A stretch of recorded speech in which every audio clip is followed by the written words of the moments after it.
আজ একটা mini blog শুরু করা যাক। তো আমি ঘুম থেকে উঠে ব্রাশ করছিলাম। এখানে বিড়ালটার কত সুখ, গামছা পেতে শুয়ে আছে। আগের দিন রাতে বৃষ্টি হওয়ার কারণে দেখো জায়গাটা কত সুন্দর লাগছে।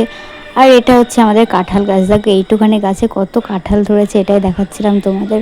তারপর আমি হাত মুখ ধুয়ে ঘরে চলে আসলাম। তারপর আমার স্টুডেন্ট চলে এসেছে পড়তেও, এখন ভালো করে লিখতেও পারে না, তো সব আমাকে শেখাতে হবে, বুঝতেই পারছো।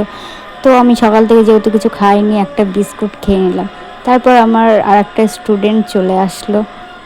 ওর মুখটা দেখে মনে হচ্ছে ওর পড়তে আসার ইচ্ছাই ছিল না আজ। ওদের ছুটি দেওয়ার পর আমি সকালের খাবার খেয়ে নিচ্ছিলাম। এখানে সয়াবিন আর ভাত রান্না হয়েছিল। তারপর আমি ভালো করে মাখিয়ে খেয়ে নিলাম সয়াবিন দিয়ে ভাত। বেশ ভালো লাগলো খেতে সকালবেলা। দুপুরবেলা ভাবছিলাম আম মাখাবো, তো যেমন বলা তেমন কাজ, আম নিয়ে এসে হাজির। এইখানে মা আমগুলোকে ভালো করে কেটে নিচ্ছিল। আর এখানে মা আমাদের কথা শোনাচ্ছিল যে তোরা মাখাবি না, সারাদিন বসে থাকবি আর আমাদের দিয়ে সবটা করাবি। তো এখানে আম মাখা হয়ে গেছে, তো খেয়ে দেখলাম বেশ ভালো হয়েছে। এরপর আর কোনো ভিডিও নেওয়া হয়নি। তো আজকের মিনি ব্লগটা এখানে শেষ করলাম। বাই।